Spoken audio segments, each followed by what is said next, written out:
I used to sleep in my family's basement.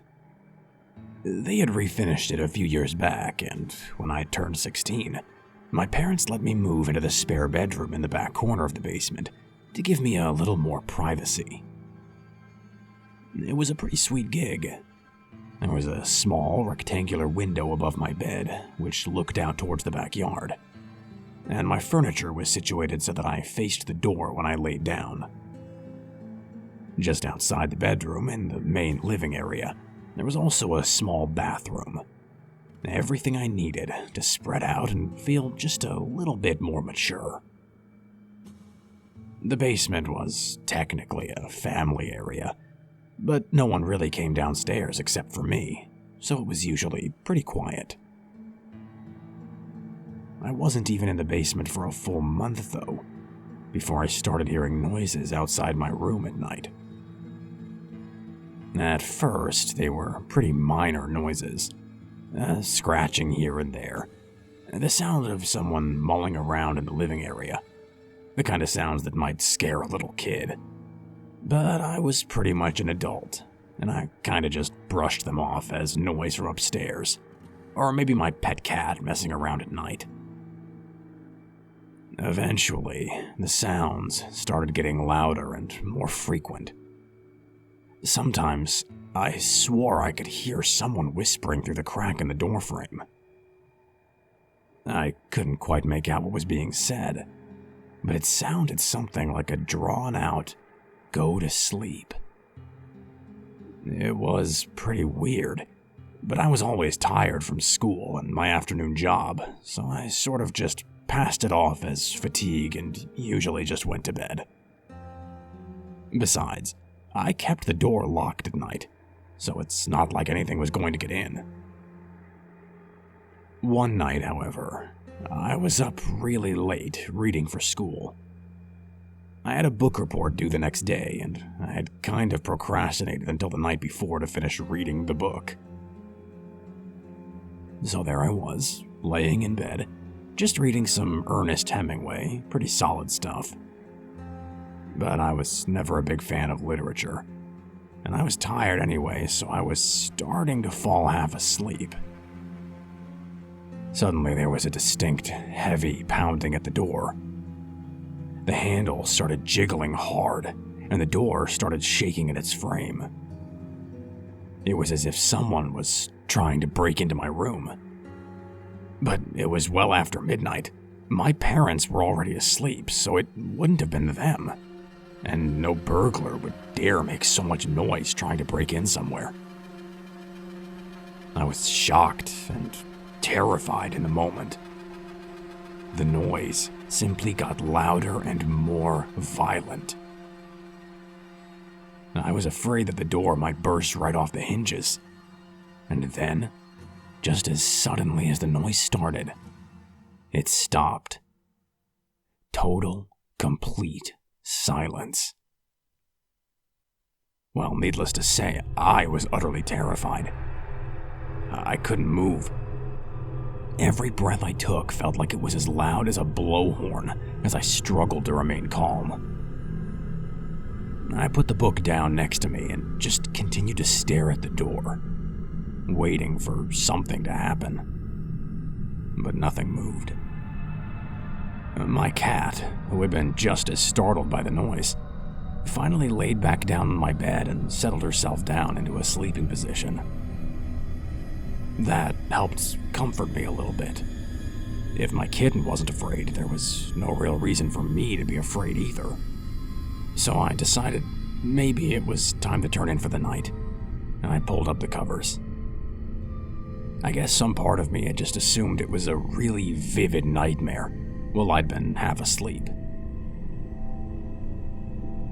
Well, now, maybe from the adrenaline still surging through my veins, or stress over the fact that I didn't complete the week's reading assignment, I just couldn't fall asleep. No matter how hard I tried, all I could think about was the pounding on my door. But I just kept laying in bed, trying to zone out and get any kind of shut-eye.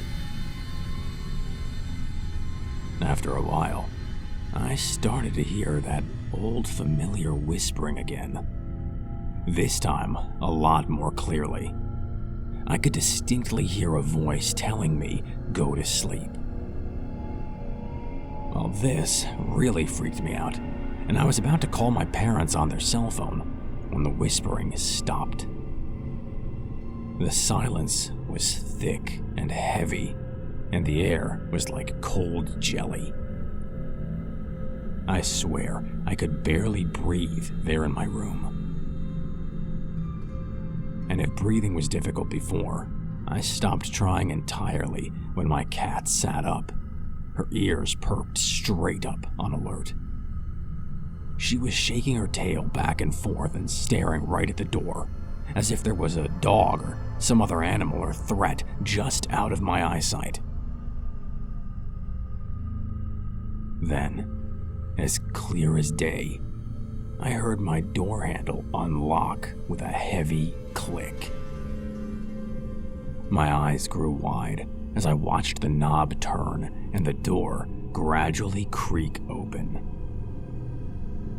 I couldn't believe what I was seeing. Had my door really just unlocked itself? There was no way that this was real. But my worst nightmares were all coming true. As the door continued to creak its way open, I saw a hand slowly reach its way around the corner of the door. It was like a person's, hairless but with long, gray, and very sharp nails. The skin was leathery and wrinkled, and the fingers disproportionately long for the rest of the hand. I knew on the spot there was no way this was a human hand, but I didn't know what else it could be. I was way too scared to think. I didn't know what to do, so stupidly I just pulled the covers over my head and clenched my eyes as tightly as I could, trying to convince myself that this was somehow just a nightmare. I didn't breathe. I didn't think. I just hoped for dear life that whatever it was trying to get into my room would just go away. I could hear the doors creaking stop, and I listened as a more normal silence took control of the room. After a while of hearing nothing but my own strained breathing, I finally peeked out from underneath my blanket and found nothing. There was absolutely nothing inside my room, besides myself and my sleeping cat. It must have been a nightmare, I thought, but I quickly realized it couldn't have been, because there was my door still wide open. I got out of bed and shut the door, making sure that it was locked properly. I slept with the lights on that night. There was no way I was staying alone in the dark. The next few days were relatively sleepless. I was up late every night, seeing if that thing would reappear, almost hoping that it would. It wasn't that I really wanted to see it again, but I needed to know what that thing was and, ideally, get it the hell out of my house. I took a knife from my mom's butcher's block and hid it underneath the head of my bed. I don't know what I thought I was going to do with that knife, but it gave me some form of comfort and helped me get a little bit of sleep. Every night before midnight, I made double sure that I locked my door, and even started to take up the practice of propping up my desk chair against the handle to keep out any probing intruders. The whispering still went on, and there were a couple of nights where I swear I heard the handle jiggle a little bit, sometimes louder than others. But my door never reopened, and that thing never reappeared. So, eventually, I brushed it off. I figured that it must have just been a really lucid nightmare, and that it was all just in my head. Maybe I had sleepwalked over and unlocked the door myself. after about a week of no activity, the noises stopped altogether. A few days later, however, I got sloppy. I had come in pretty late from hanging out at one of my friends' houses. It was easily 1 or 2 in the morning. Luckily, the night was a Friday, so my parents, who were already asleep, didn't really mind that I was out so late. No curfew on weekends.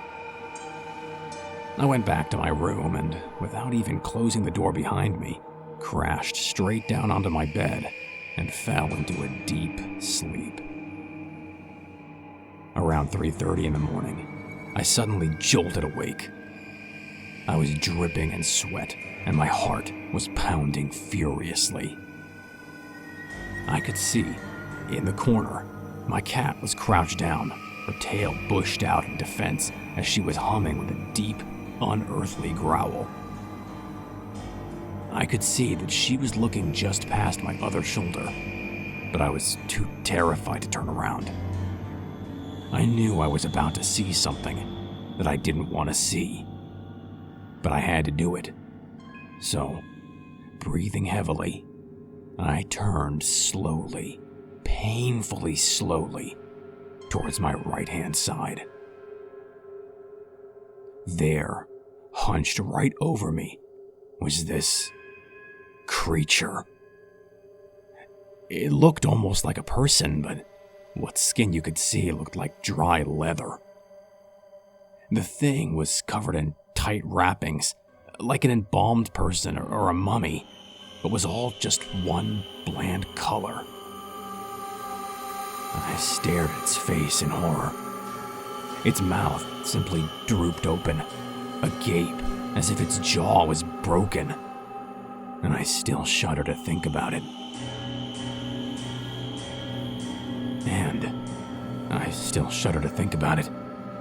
It had no eyes, or none that could be seen. Simply an impenetrable darkness where its eyes should have been. I wanted to scream, to cry out for help, but no noise came out of my throat aside from a weak, gurgling sound. That thing then reached out its hand, placing one of its long, bony fingers atop my mouth, and said, in a sickeningly sweet voice, "Shh. Now, there's nothing to worry about. I'm just the Sandman." Then it breathed in my face, releasing a yellow, powdery dust, which instantly sent me into a dark, dreamless slumber.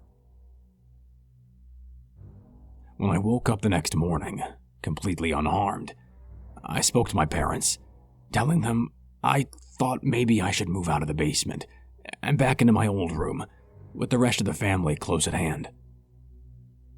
To this day, I still can't tell them why. Just the thought of it frightens me too much.